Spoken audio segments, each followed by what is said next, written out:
everybody, this is the Sliders Review. I'm here today to talk about Black History Month. The month that is a celebration of my people, because I am a black man and everything.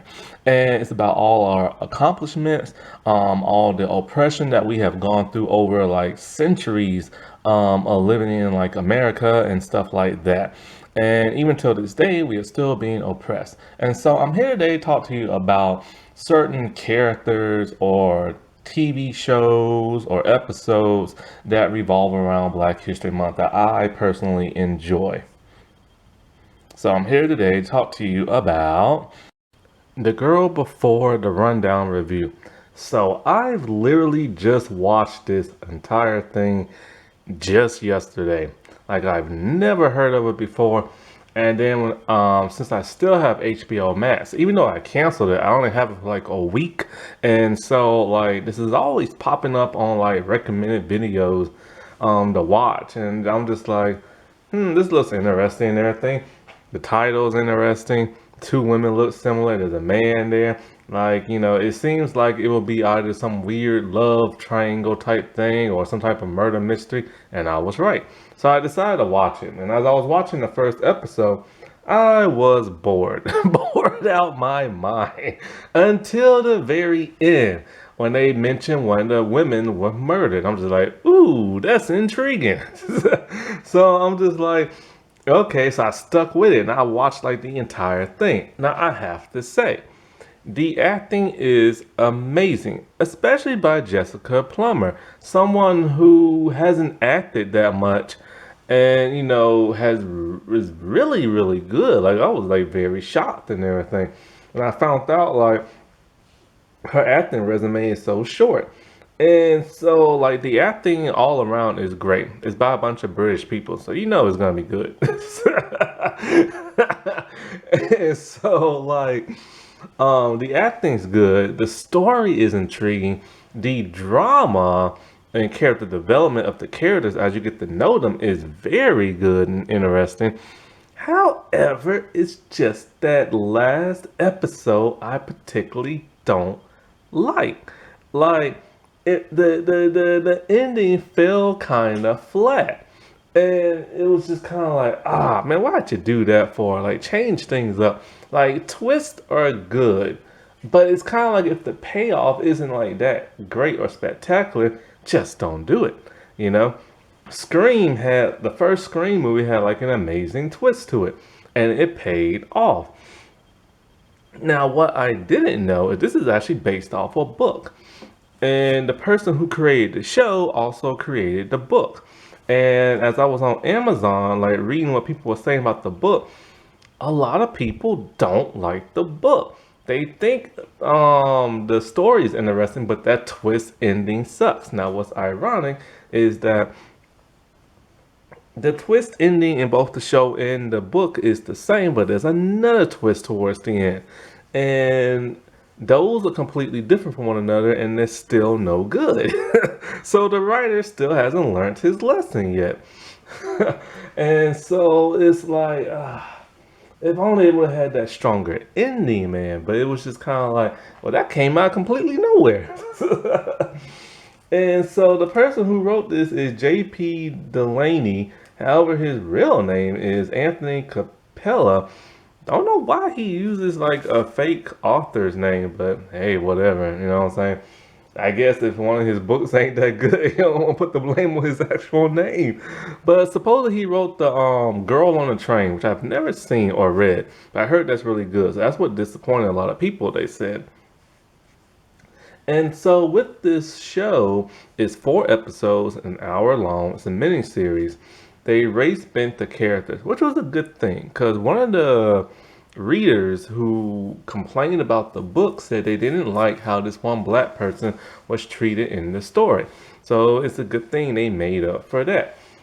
And I'm glad they race bent this. This is when woke culture is highly important, because I think in the book, the main characters are all white, which is typical of what you would see. Like, we've seen this type of story before in TVs and movies, and it's always been portrayed by that of a white person.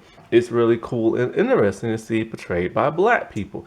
You never see them in this type of stuff. And that's why like Get Out is so cool because, it was like a psychological horror type thing with black people in it. And that's something very rare you don't see. And so this psychological thriller, it was good to see like in predominantly black cast. Now there are white people in it, but the main focus is on the black characters and stuff.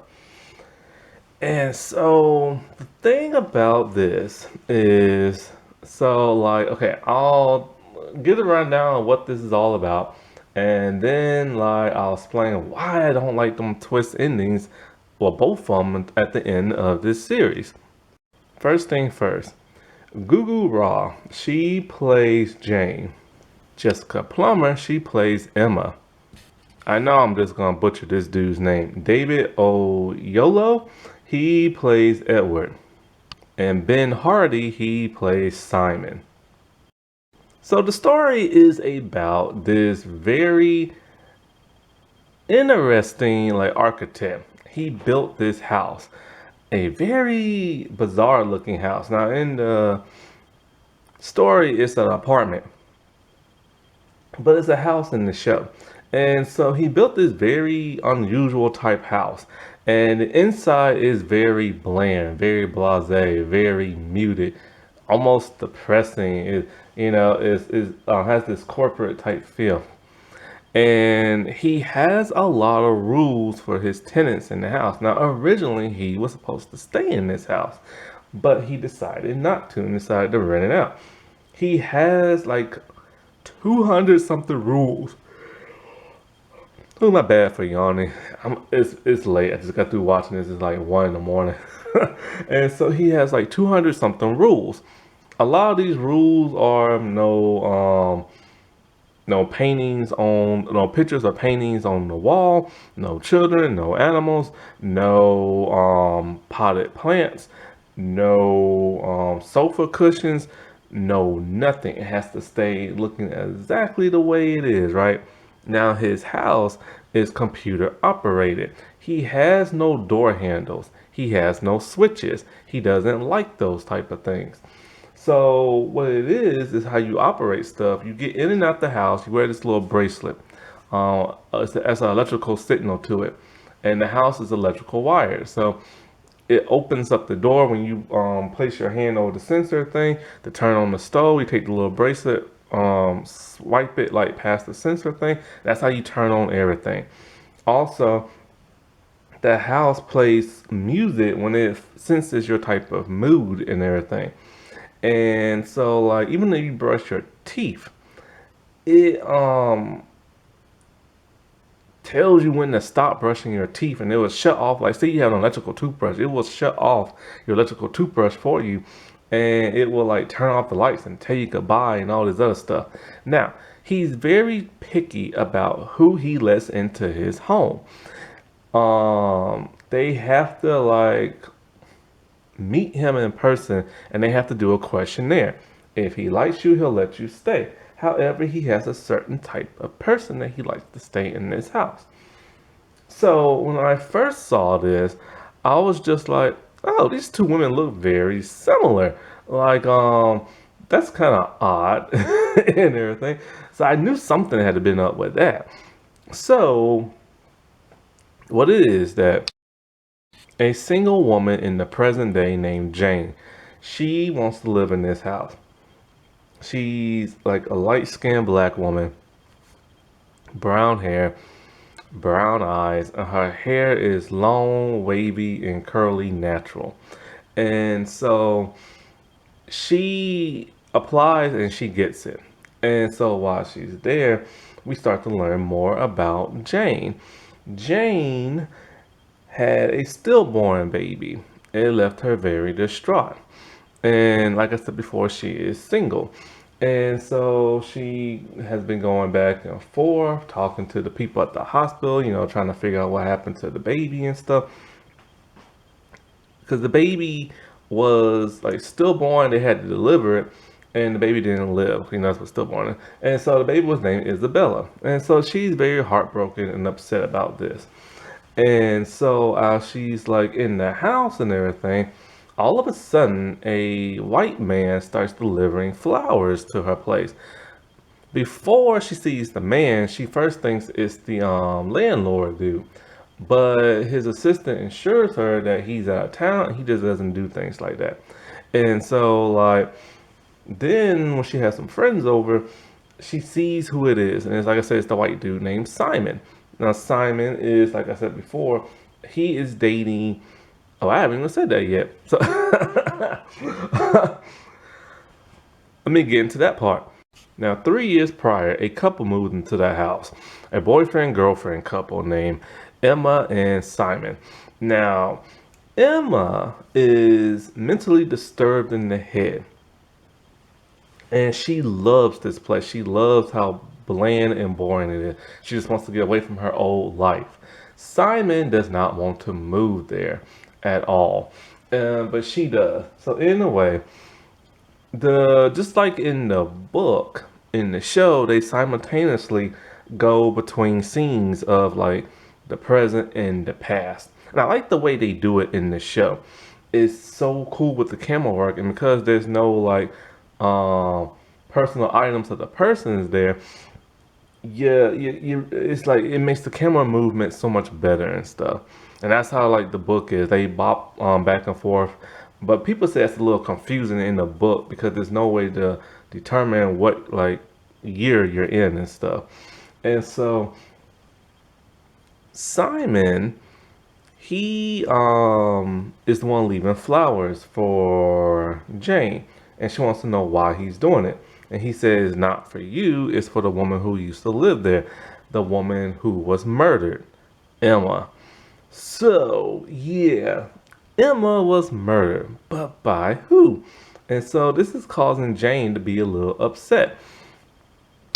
She's really upset because the dude who's the landlord never mentioned this at all.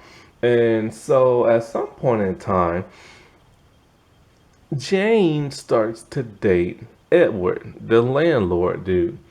And he tells her, he doesn't date in the conventional kind of way and everything. And so, as he's dating her, like he takes her to church. He said he loves like the sound, the acoustic sound. No, no, not no, he doesn't. He just loves this church. And then he takes her to a museum, and then he takes her to a certain restaurant, and he like buys her like this black dress, and he gives her these beautiful pearl necklaces from Japan. And as we're seeing this happening in the show, like I said, simultaneously, we start to see this same pattern, but with another person. Emma. At some point in time, he dated Emma too. So this is what happened.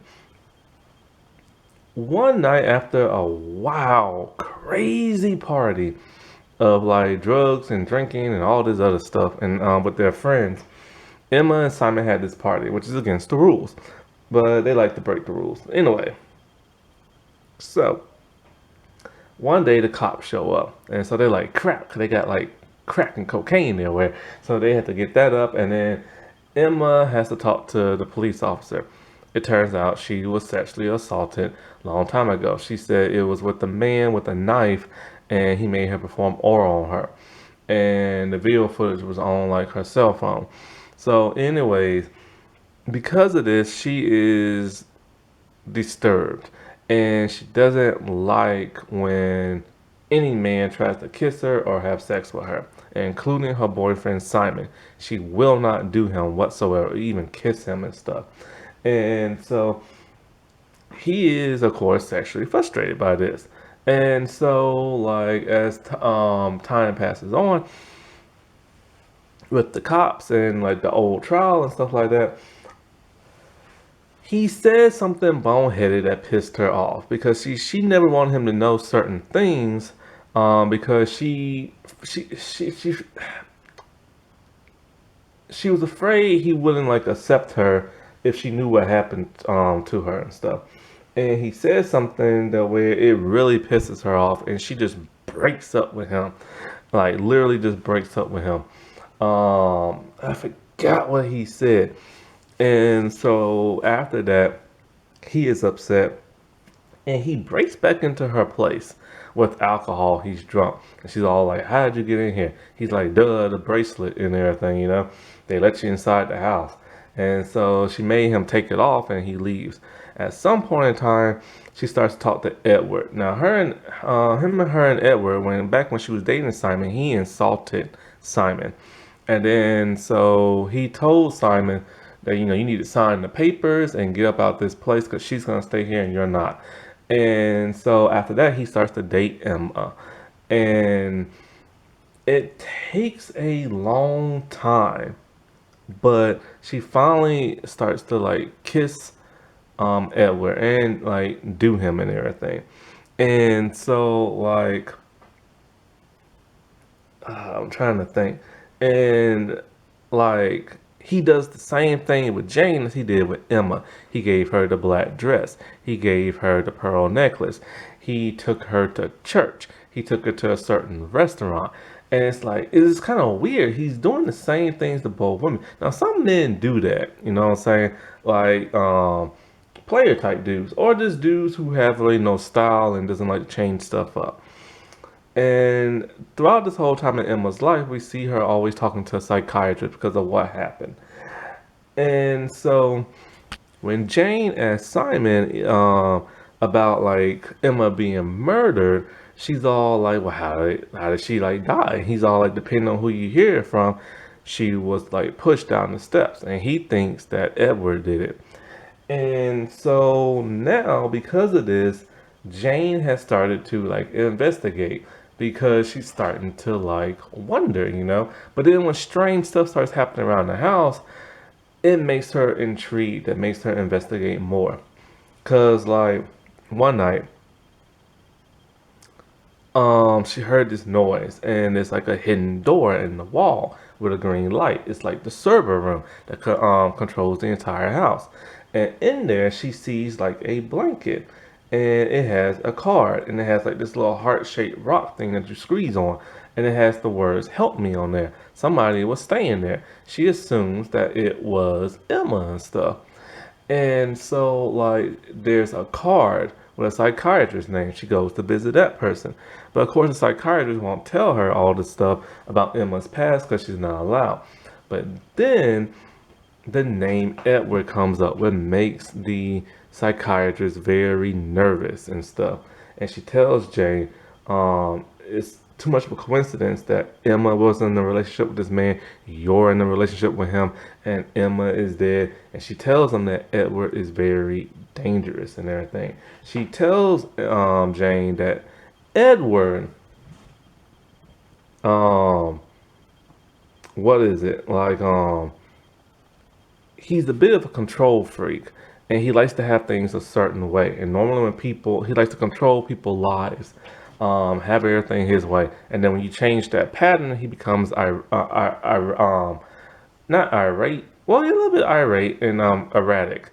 Sounds a little bit like Kanye West. After that whole divorce thing with Kim, boy, I swear, he started dating that one girl, controlling the way she dresses. Now he's dating that Kim lookalike. And boy, Pete needs to get a restraining order.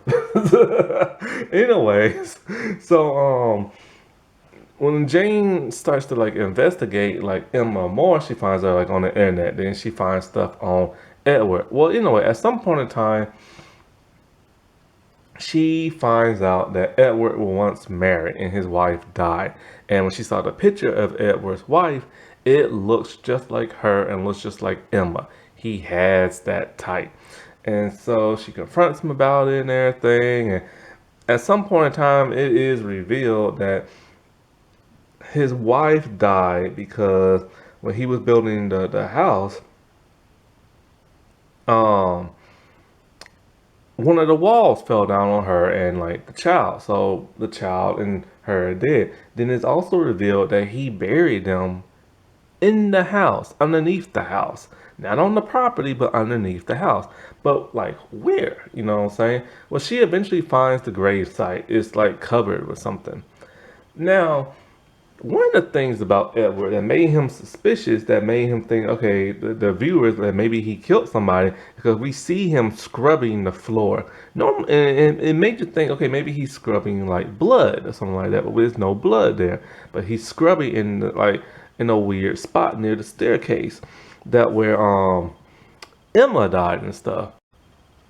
So after finding out all this weird stuff about Edward and like the woman that died there before and the wife and how the psychiatrist lays all like, he's dangerous, this and that. Like Jane is still dating him and everything, but she's putting him to the test by making him like, change certain patterns, see how he would act. Now, Emma did something very similar. When things started going bad in Emma's life, see, remember when I said she was like assaulted and everything? So the cops are like, we want this to go to trial, and the guy who you said did it is gonna get like he's gonna confess, and then the judge is gonna do this and do that. Well, things don't go that way. He decides to plead not guilty. It is later revealed in a very shocking like chain of events that, okay, this is the part that's getting a little complicated. So there's a guy named Nilsson, and he broke into her place and tried to steal her cell phone and stuff.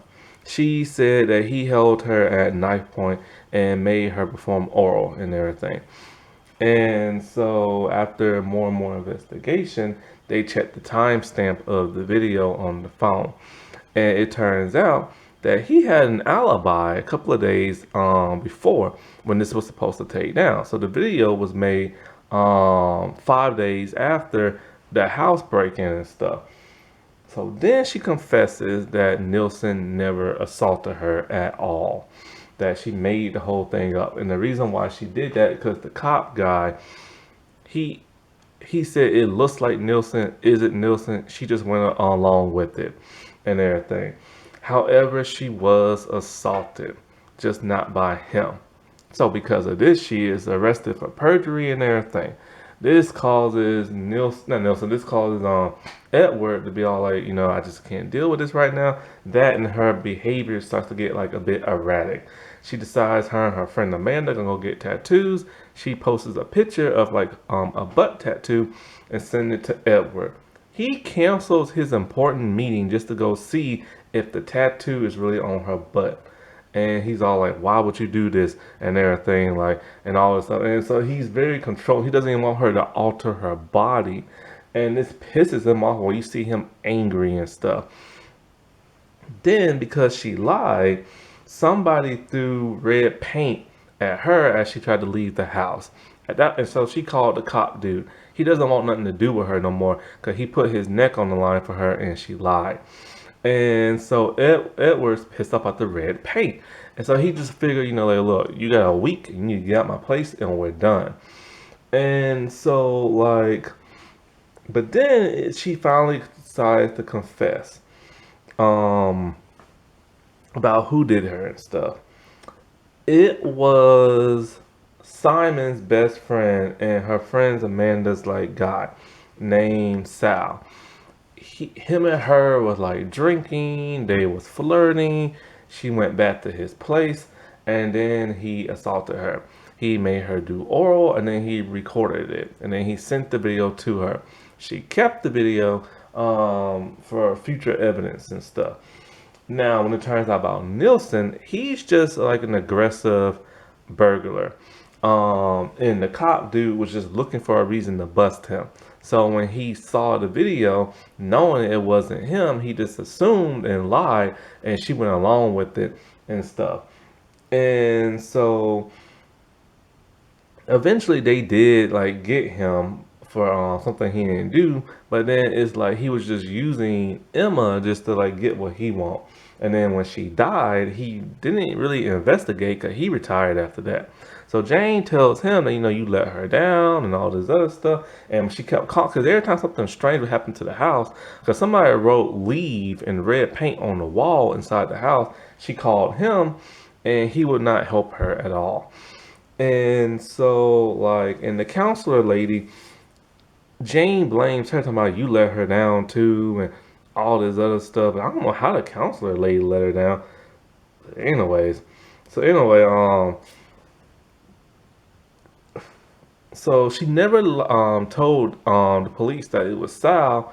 I guess because like that was Simon's friend and Amanda's like boyfriend and stuff, and she just didn't want to deal with that. So in a way, her and Simon start to talk some more. And he tells her, I can move back in, I can help protect you, stuff like that. And she goes along with it. And so, like, somebody tries to break into the house. He scares that dude away, and the dude runs off. So he spends the night. And so, like, as Jane is investigating all this craziness, she makes a clue board on the wall. So of course when like Edward comes in, he sees that, it's kind of like, what is this crap? I told you I didn't kill that woman, and now you think I'm like the prime suspect and everything. But Emma is going down person to person as to who might have done this. So she has to start getting like start interviewing people. She interviews the cops, interviews the counselor, she interviews people that Emma worked with and everything. Now all this whole time she is asking like, Simon questions about like Edward and Emma and stuff like that. Now Jane found like a tiny pearl near the tub. And so like she takes it to like a jeweler, and he's all like, yeah, it came from this like necklace that you have and stuff. And he said, because these pearls, the necklace string is made out of silk. Whatever broke that had to use force.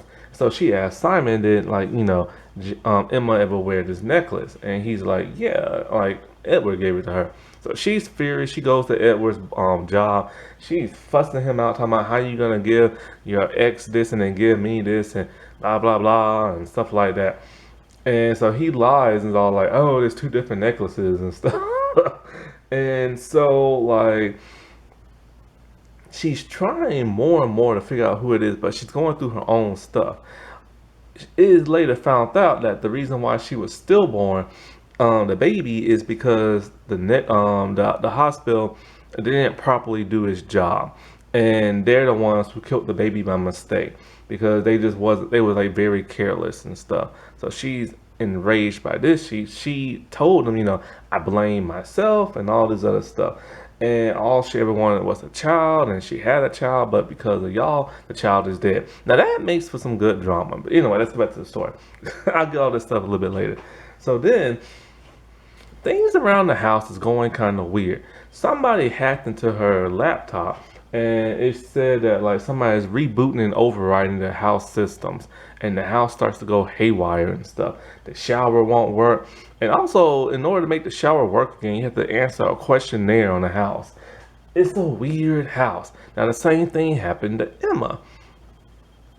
Now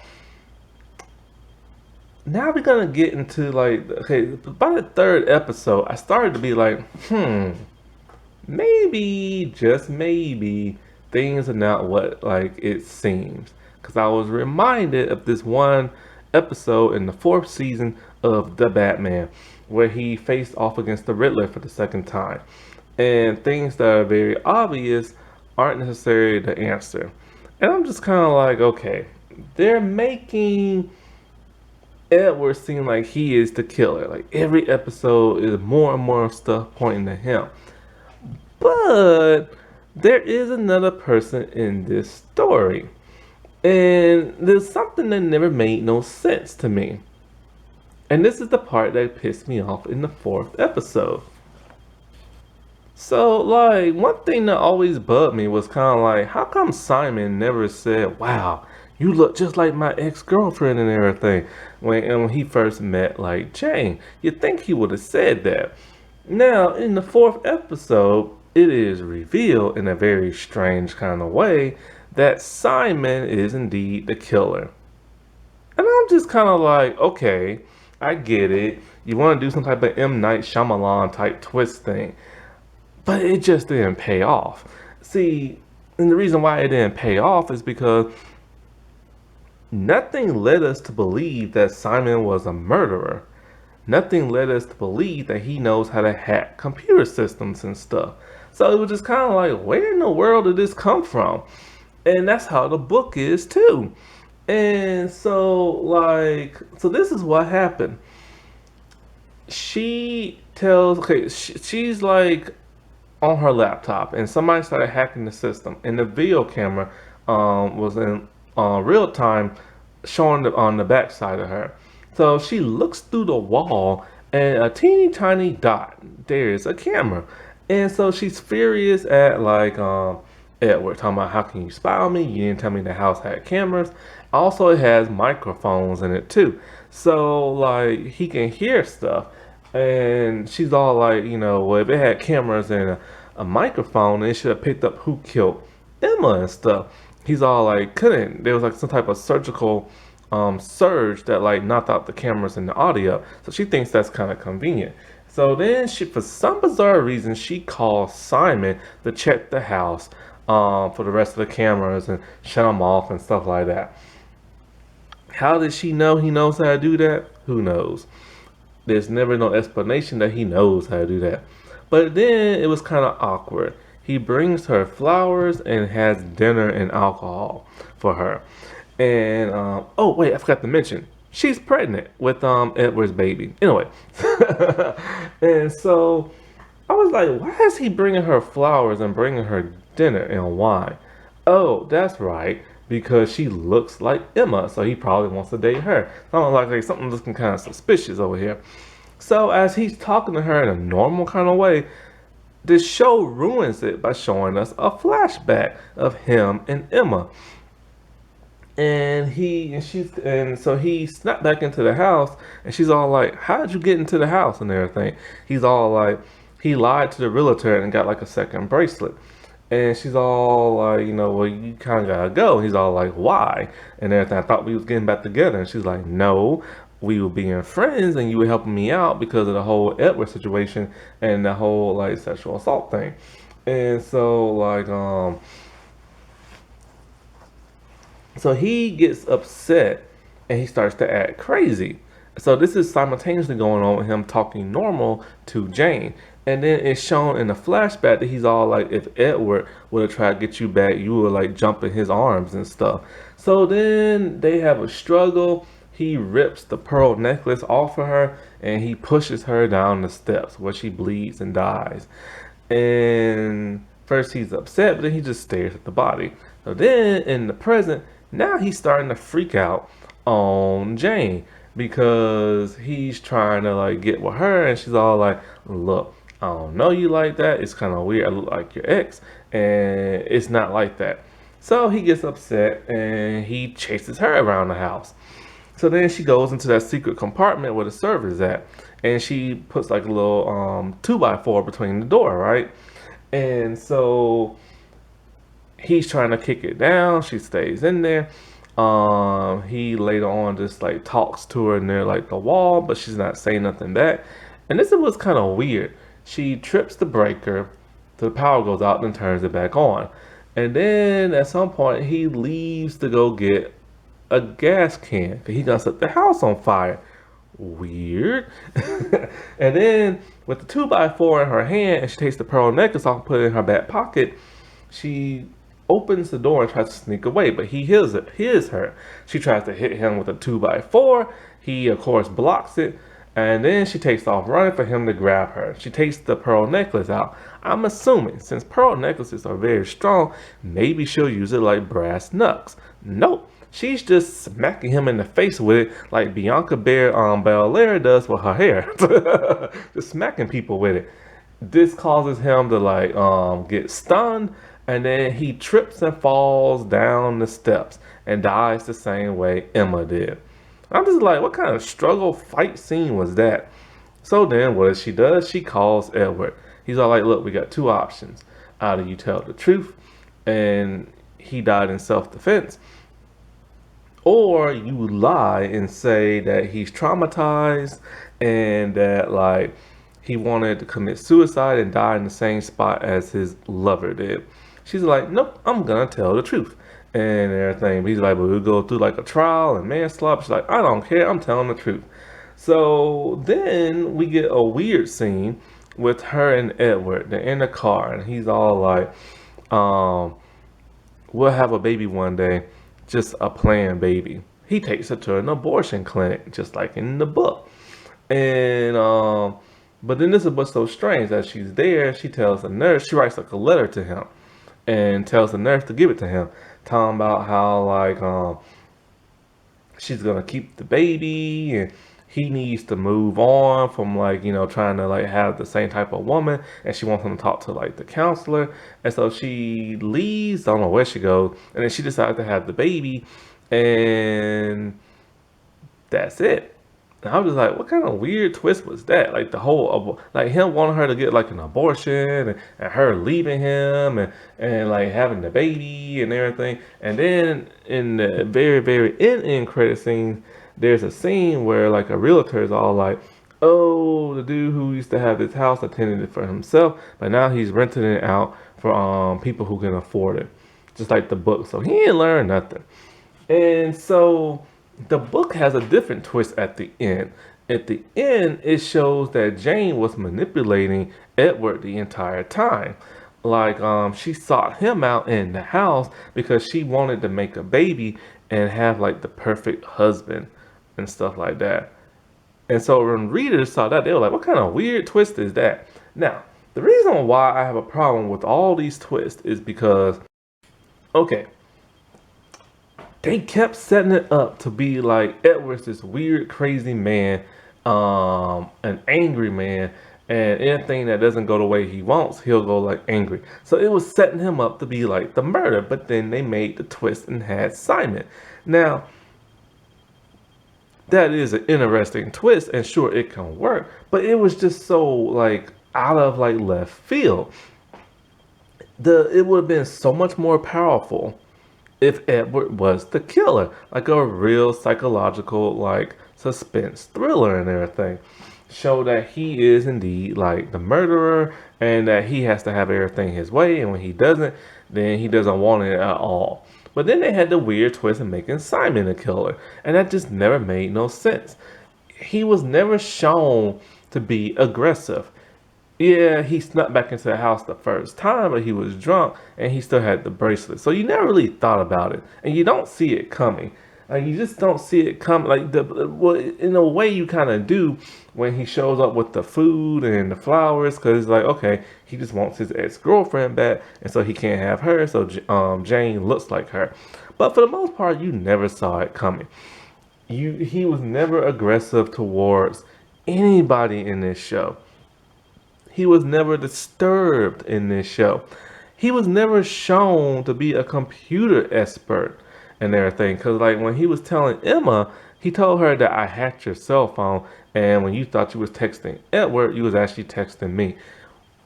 Where was his computer skills and crap at? Like, they never showed that. So because of that, it fell flat. And I was just like, that was just like a terrible twist ending. And then the other twist I didn't understand was Edward taking her to the abortion clinic. And it's just like, dude, just have the child and everything, you know? And but then it shows that she leaves him, has the baby. He has no contact with the baby. She makes him go see a counselor, and he actually goes because he actually wants help. Which if he's so like controlling everything, he would not want to see help. And so like she said that like the girl that came before, like they have a son and everything. And she works now in a program where talking about like still birth babies and stuff like that. And it was just a weird twist ending.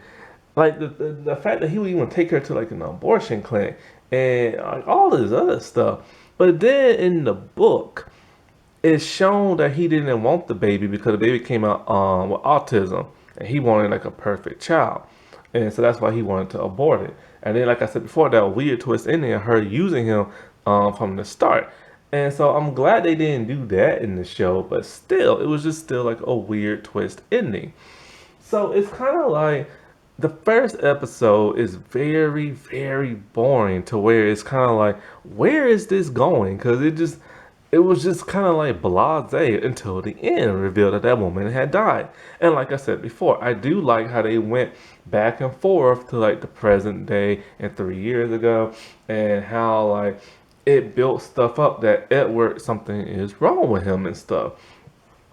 And it was kind of like man, where is this going? It feels so juicy. But then by a halfway into the third episode, you just kind of like, maybe he's not the killer. And then the fourth episode just ruins everything. And so it just fell flat for me. It's an intriguing show, but it could have been so much better. Happy Black History Month, everybody. I'll talk to you later. Bye.